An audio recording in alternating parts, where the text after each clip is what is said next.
Okay, this is an example of the CMOS common source amplifier we studied previously. By the way, we call it CMOS because it includes N-channel MOSFETs, NMOS, and P-channel MOSFETs, PMOS. So in a circuit that includes NMOS and PMOS, we call it CMOS for complementary. And this one has N and P, and therefore we call it a CMOS common source amplifier. So this is a numerical example of the CMOS common source amplifier. We're given that the supply voltage is 3 volt. K prime for the N MOSFET is 200 microamp per volt squared. K prime P for the P MOSFET is 65 microamp per volt squared. W over L is 10 for all the MOSFETs. So Q1, Q2, and Q3. The threshold voltage is 0.6 volt, positive for N, negative for P. The early voltages, 20 volt for N, 10 volt for P. And the reference current that we see is 100 microamp. The current source, the golden current source, is 100 microamps. So what are the questions? We want to know what are the input and output resistances of the amplifier, and what is the small signal voltage gain, VO over VI. What are the limits to keep Q1 and Q2 saturated? Concerning the last question, for the amplifier to work well, we need to make sure that all the MOSFETs are in saturation. For bipolar, we need to make sure that all the transistors are in active. So that's why we're asking about the limits of the output voltage to keep the two Q1, excuse me, and Q2 saturated. All right, so let's start with the solution. How do we solve this problem? Well, this is an amplifier. We're trying to find the small signal quantities. We need to find first the DC conditions. We find the DC conditions, and then we find the small signal parameters, and then we find the small signal quantities. So what are the DC conditions here? W over L is 10 for all MOSFETs, and the P MOSFETs are matched. Q2 and Q3 are matched. Q1 is N MOSFET. The same current flows in Q1 and Q2 because these are MOSFETs. There's no current except the one that flows in the drain to source or source to drain. So can I say that the current flowing here, I ref, is the same as the current flowing here if these have the same W over L?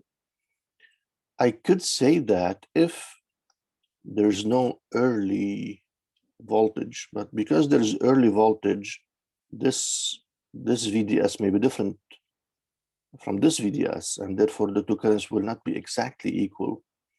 But let's simplify it. Let's neglect channel length modulation in DC analysis. So we're given, okay, this is a given that it's okay to neglect channel length modulation in DC analysis. So don't worry about the Q2 and Q3 having different VDSs. The value of VDS will not affect the current. So if the value of VDS does not affect the current, Q2 and Q3 have the same VGS in absolute value, VSG. They are matched. They have the same K prime, the same VT, the same W over L. They're same thing. They're perfectly matched. And VDS does not affect the current, which means that whatever current is flowing here will also flow in Q2 and therefore in Q1. Because if this is flowing like this, it will continue and go through Q1. So ID1 is therefore equal to ID2 equal to IRF equal to 100 micro. Okay, so I was able to do that because of this note that we're neglecting the effect of VA or lambda in the DC analysis. Great. Now we can find all kinds of DC quantities. We need to find GM. I need VOV. I also need VOV to find small RO. So yeah, let's find VOV then. I can find it from the current equation. ID and saturation is half K prime W over L VOV squared. So for Q1, ID1 is 100 micro, and I know K prime, I know W over L, so I can find VOV. And this will give me a VOV1 equal to 0.316 volt. That's a typical value for VOV. And with this value of VOV, I can now find GM1, which is ID1 over half VOV1. ID1 is again 100 micro, and I just found VOV, that this gives me a GM1 of 0.633 milliamp per volt. I don't need to find GM2 because it really doesn't enter in any of the equations that I need. The amplifying transistor is Q1. This is the transistor that amplifies. Q2 is just setting the right current here. It's not really amplifying, just using it's biasing Q1 properly, making Q1 work well. RO1 also, now I can find it. It's VA over half K prime NW over LV over V squared, and this is 20. VA is 20, and the quantity half K W over LV over V squared is 100 micro. So 200 kilo ohms. From the equations we derived previously, when I want to find the output resistance and gain of such an amplifier, I need not just small RO1, but also small RO2, because all of this in the small signal analysis, Q2, Q3, and IRF appears as a small RO2 here to ground. So I need to find RO2, and I can easily find it. RO2 is VAP over half KP, K prime PW over L VOV2 squared. And that's 10, VAP is 10, and the quantity half K prime W over L VOV2 squared would also be 100 micro, so that's 100 K for small RO2. Again, these are typical values for such MOSFETs, a GM around 1 milli, ROs in the tens or hundreds of kilo ohms. So now let's find the output resistance. And since we derived the equation previously, I don't need to rederive it. This is the exact same circuit we analyzed previously. So I'll just use the result that we got, and the output resistance we showed is small RO1 parallel with small RO2 for Q1 and Q2. So RO1 in parallel with RO2. RO2 is also going to signal ground, so it will appear in parallel with small RO1 and the output resistance calculation. So that's 200 in parallel with 100, and that's 66.7 kilo ohms. The voltage gain, there is a question about the input resistance, but we don't need to calculate anything for the input resistance. Since the input is connected to the gate of a MOSFET, then it's infinite. The input resistance would be infinite. What about voltage gain? Again, we have a formula from our previous analysis, and the voltage gain is minus GM1 RO1 parallel with RO2. So I have all these quantities, minus 0.633 times 66.7. So that's minus 42.2 volt per volt. Negative, expected. There is inversion between input and output when the input is at the gate and the output is at the drain of a MOSFET. And the absolute value of the gain, 42.2, that's decent gain. This is 42, that's pretty good gain for MOSFETs. So the output signal is more than 40 times bigger than the input. That's decent. So this is AV. Now, the last question was on the limits of the output voltage swing. What does this mean? Okay, let's imagine the signal here at the input. I will have a small signal here at the input, like a sine wave at the input here at the gate of Q1, a small sine wave. And this small sine wave is the input signal. And as a result, the output will vary, and the output variation will be 42 times bigger. So the output signal would do something like this, and then up, and then so a sine wave oscillating around the DC level at the output. So the output voltage is this. If you see the laser pointer, the output voltage will oscillate, and it will be 42 times bigger than the input voltage, which is oscillating, but it's 40 times smaller, so much smaller than the output. Now, what are the limits of output voltage swing? I want to make sure that Q1 and Q2 never leave saturation. So here's what happens. If the output voltage drops, VO is exactly equal to VDS1. And if the output voltage drops, this means that VDS1 is dropping. The limit is VGS minus VT. Because I want to make sure that Q1 is in saturation, I want to make sure that VDS1 is always greater than VGS1 minus VT. But VDS1 is changing with the output. When the output oscillates, it's a sine wave and it's rising and falling. When it falls, VDS1 is falling. So Q1 becomes nervous, and VDS1 is now dropping. It should not drop below VGS minus VT. VGS minus VT is VOV. For Q1 is VOV1. Now notice that VGS is actually also changing because the input is also oscillating.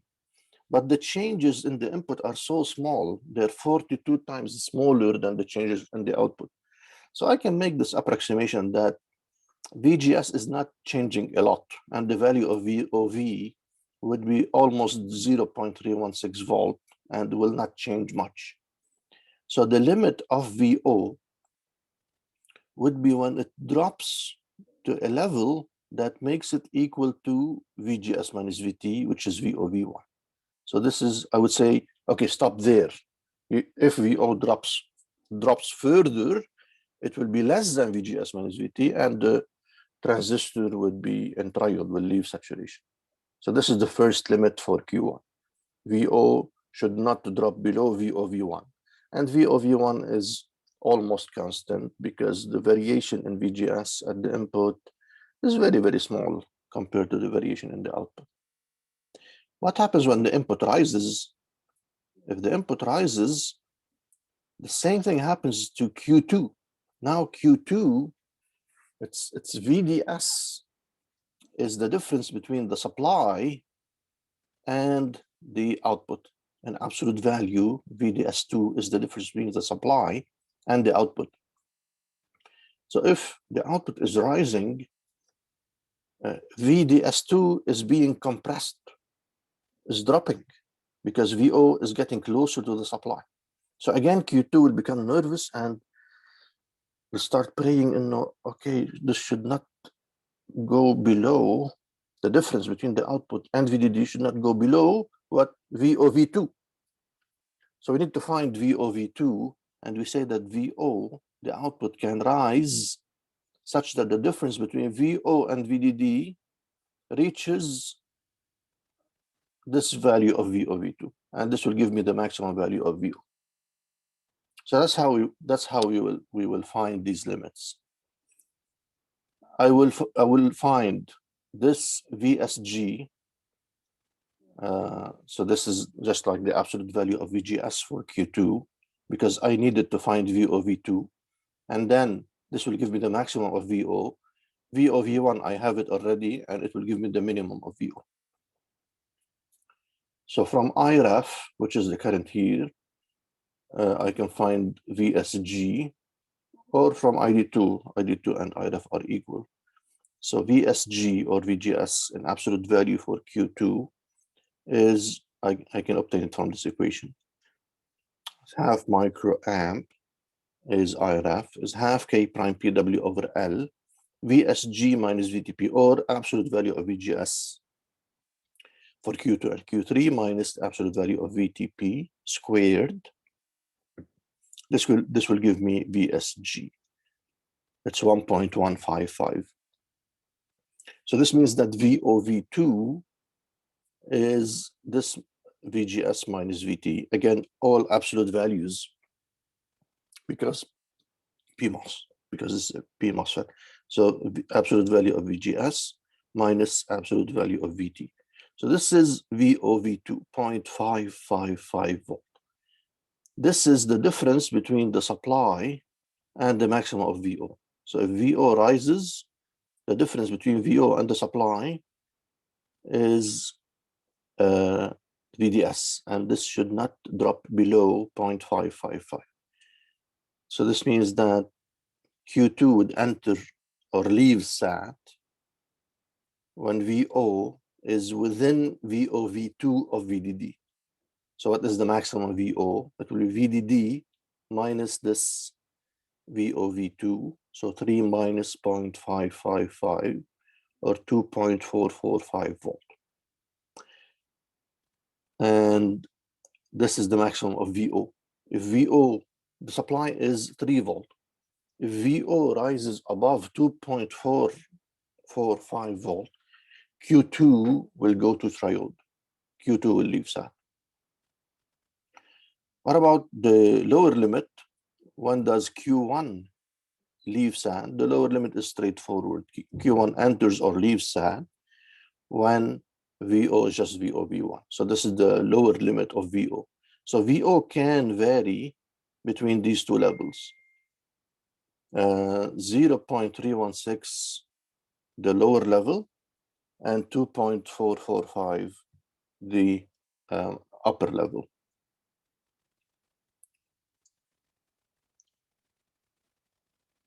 I will pause here for any questions.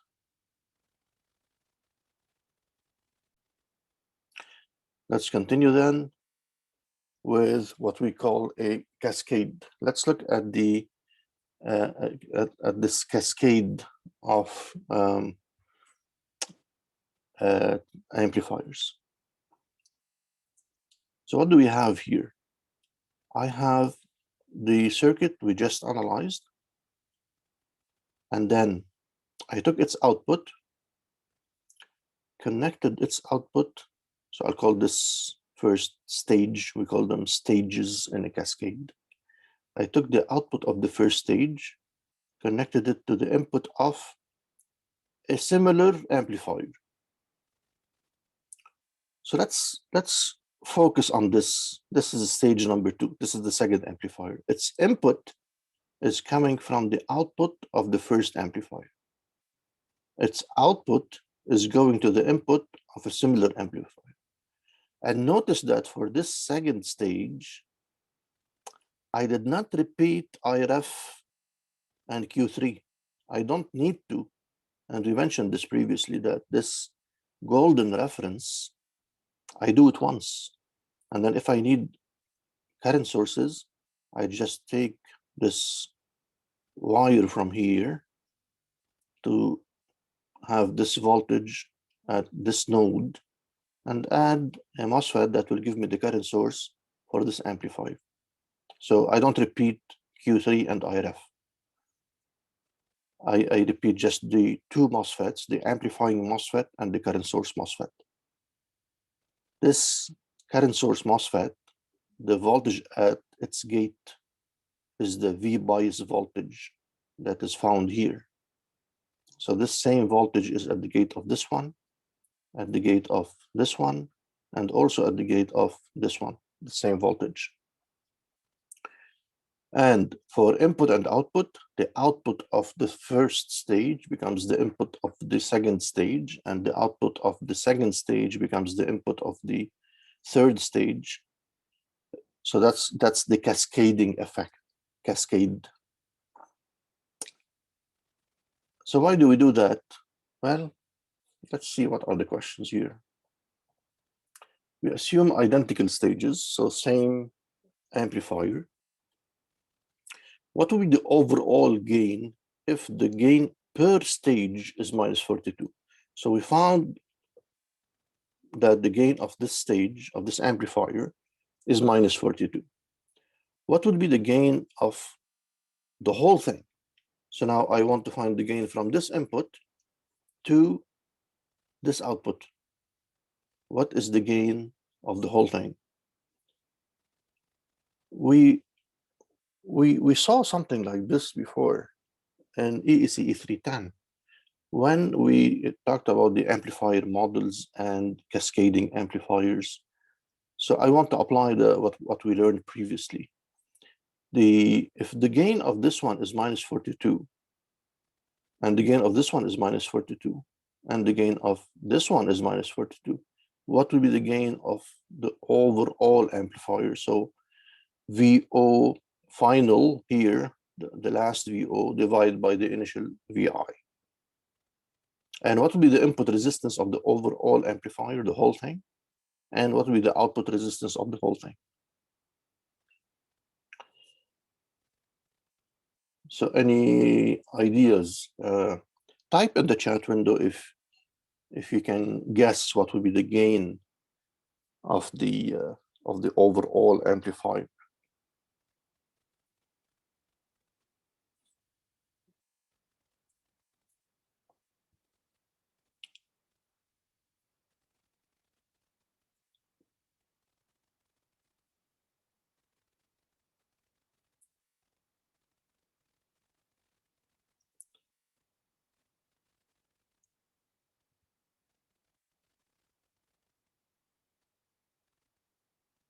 Okay, I'm seeing some guesses, and they're actually correct.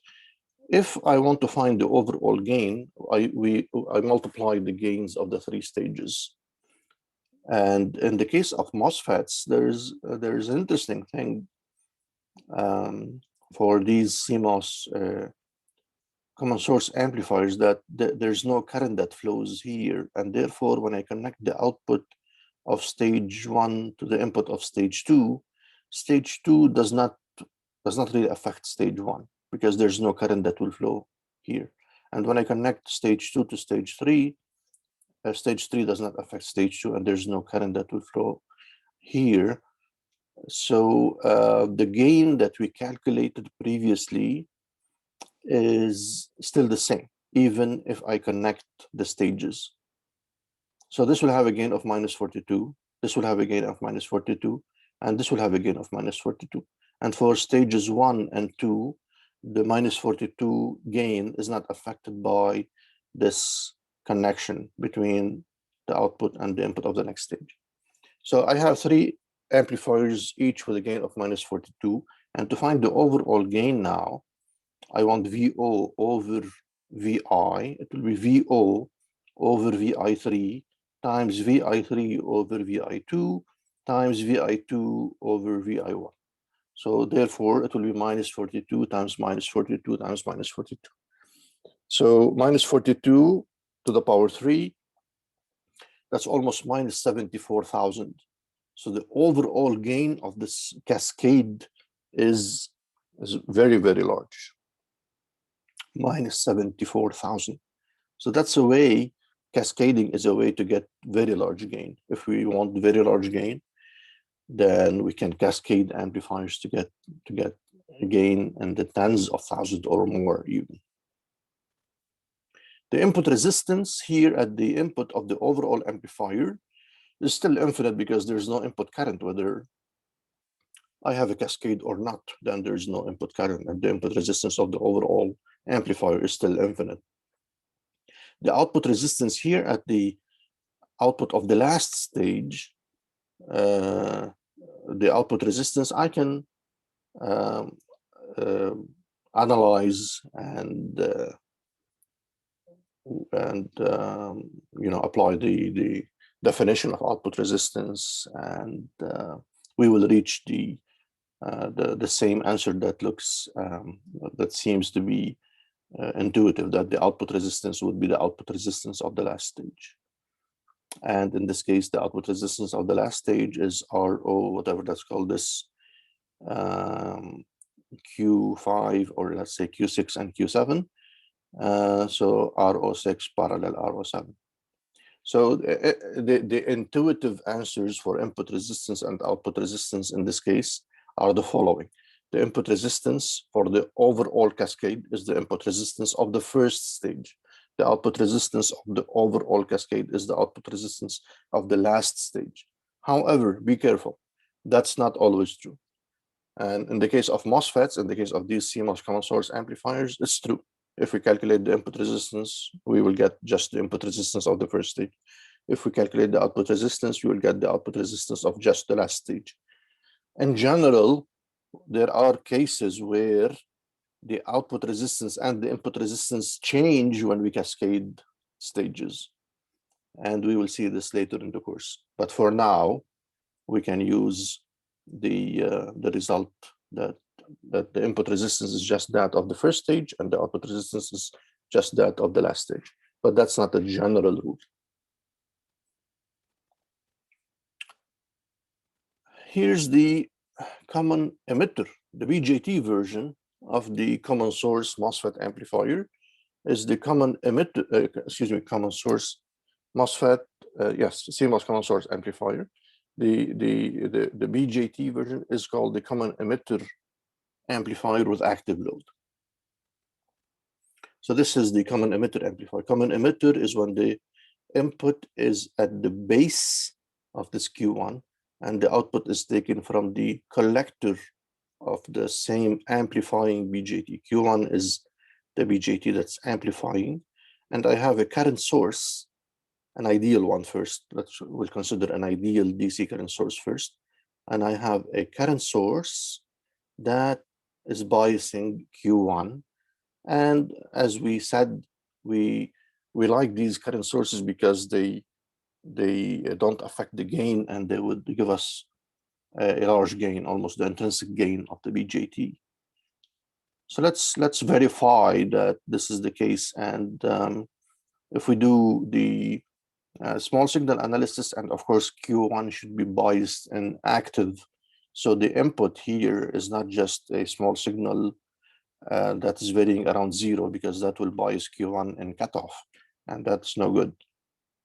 VI would include some DC component, that DC component of VI with the I current source would bias Q1 in active. It should be in the active region. And if this is the case, then we do the small signal analysis, and we get this. This is the circuit for this amplifier. So this is the base here. The input is at the base.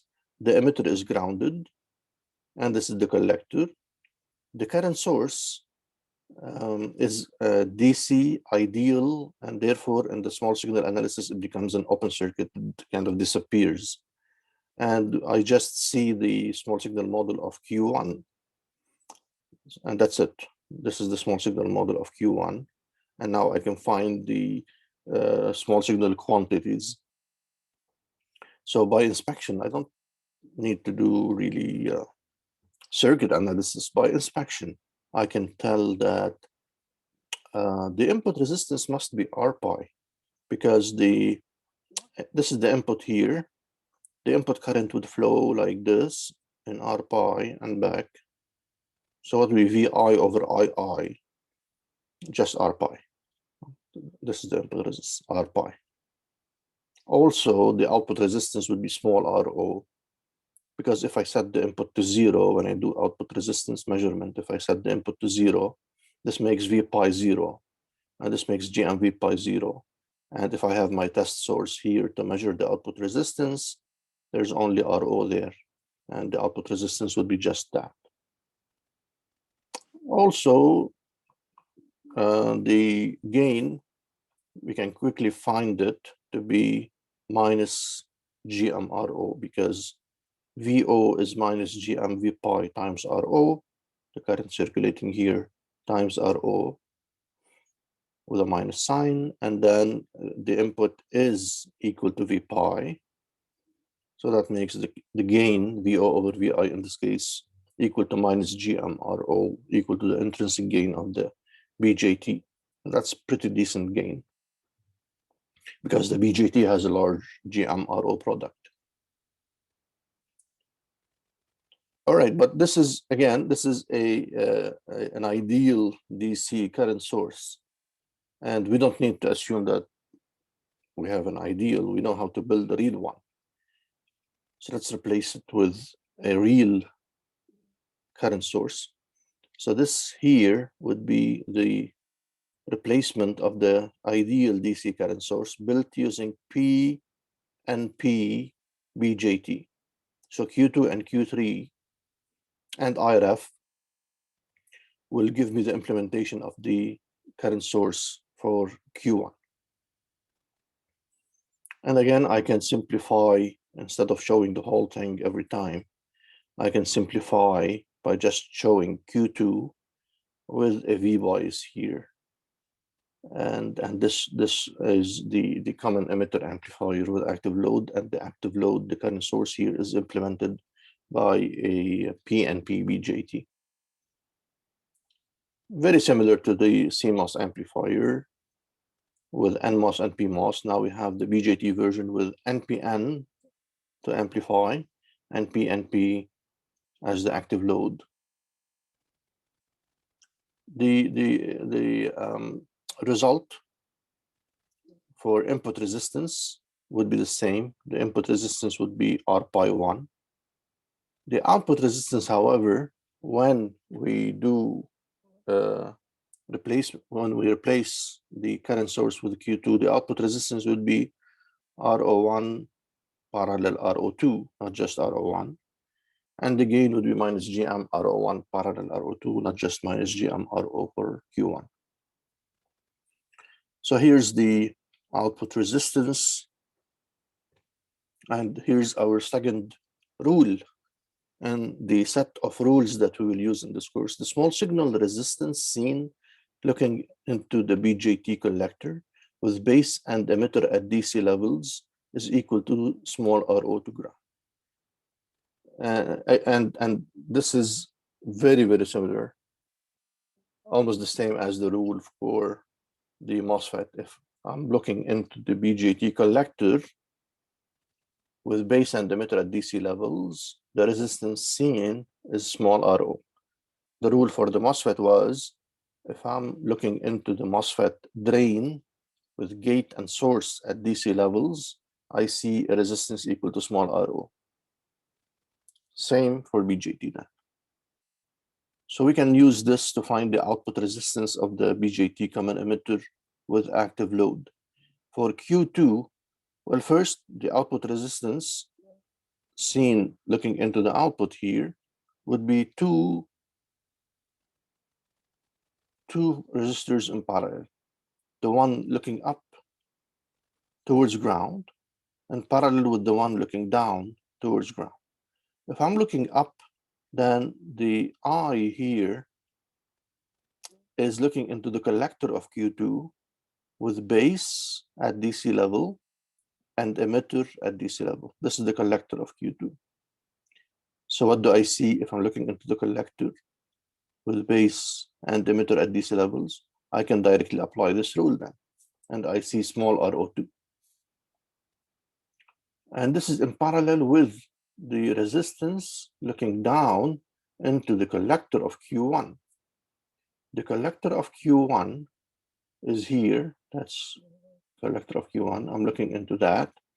But the input is here. The base is connected to the input, and the emitter is grounded. So I cannot really apply this rule in general. However, I'm after the output resistance of this amplifier. So I'm doing output resistance calculation. What does this mean? It means that I have to set the output resistance conditions, and when I'm calculating output resistance, I set VI to 0. So this becomes 0, like ground. And therefore I can consider this to be DC. There's no signal there. So a fixed level happens to be 0. Same for emitter, DC 0. And now if I'm doing output resistance calculation and I'm looking into the collector of Q1 with this at 0 and this at 0, then I would see small RO1 looking down. But this is only true if I'm doing output resistance. This is not true in general. So I see a small RO1 looking down into the collector of Q1 when I'm doing output resistance calculation. And now the output resistance would be RO1 parallel with RO2. So that's a nice rule. That's the another rule that we can use whenever I'm looking into the collector of a BJT with base and emitter at DC levels. I see a small signal resistance equal to small RO of the BJT to ground. And we can easily show that the voltage gain is minus GM1 RO1 parallel with RO2. Now, what about the input resistance? Can we come up with a rule for the input resistance? If I'm looking into the base, the input resistance is here at the input, just like having the I. If I'm looking into here, what do I see? On the previous slide, we said we see R pi. And this, in fact, is a rule. We can also make it into a rule. If you're looking into the base of a BJT with the emitter at DC level, then you see a resistance equal to R pi to ground. So that's rule number 3 for us. If I'm looking into the base of a BJT, I don't care what's at the collector. I don't look at the collector. For this rule, just look at the emitter. If the emitter is at the DC level, including ground, and you're looking into the base of a BJT, you see it's R pi. You see a resistance equal to the R pi of the BJT. To show that this is the case, we can find the proof here. You're looking into the base of this, and the emitter is at ground or whatever DC level, and in signal analysis, it will become ground. So if this is the case, then you just have an R pi between the base and ground. And if you're looking into the base, you just see that. You just see the R pi. That's the proof for rule number 3. So the 3 rules so far are 1, looking into the drain of a MOSFET with certain conditions, you see small RO of the MOSFET. Looking into the collector of a BJT with certain conditions, you will see the small RO of the BJT. Looking into the base of a BJT and with certain conditions at the emitter, you will see R pi of the BJT. We can also have like a free rule, which is looking into the gate of a MOSFET, you see infinity. That's also a rule if you want.